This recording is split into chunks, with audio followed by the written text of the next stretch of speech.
everyone. So that was a little bit of the first-person movement module in my game that I'm working on. And I just wanted to show how it's integrated here. So I've actually installed the first-person movement right here, and I'm going to be using the demo Scriptable Object. But if you want to create your own, just create game modules, create first-person movement, and I'll add a brand new one right there.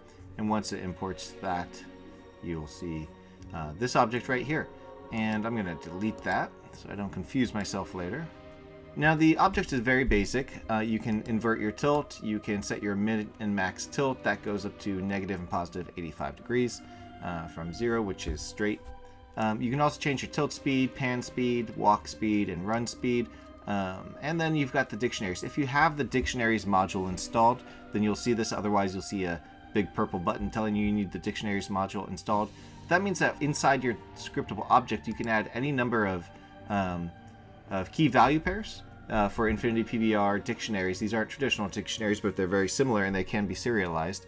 So in this case, we can set a bool here on whether it can fly and expose that. The bool is already set. This just exposes it right here. And you can set that true or false.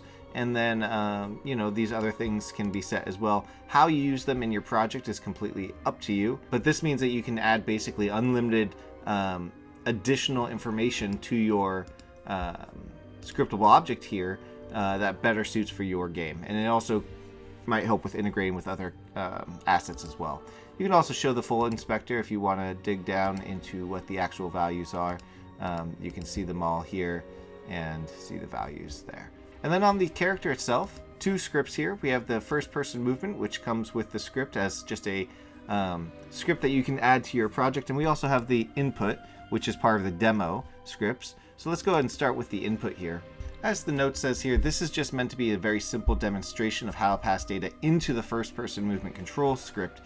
That's the script that actually does the handling of the movement and the tilting of the camera and all that. This script is basically just going to pass that data into it. Your script will likely take data from other values. Maybe you're not going to use the ASWD.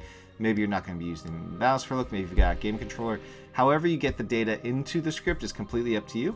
But for this demo, we're simply just having a connection to the first person movement control and then passing information into that as needed. If we look at the first person controller script in the inspector, while it's attached to your player object, you notice that there's these required objects. These have to be assigned for the script to work.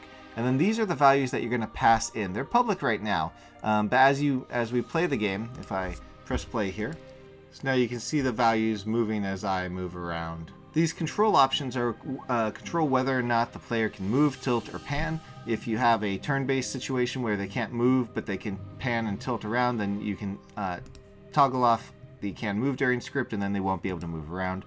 And then the dictionary is another custom dictionary here. There's no special UI for it in the inspector, but just add any new key value pair, and you can set these up through the inspector here. Give it a key, add some values, and you can call that however you'd like for your own project. And that helps extend this more easily without changing any of the code itself. So definitely check out the game modules bundle as well on the asset store.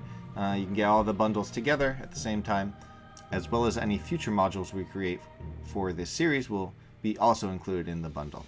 Have a great day. Thanks.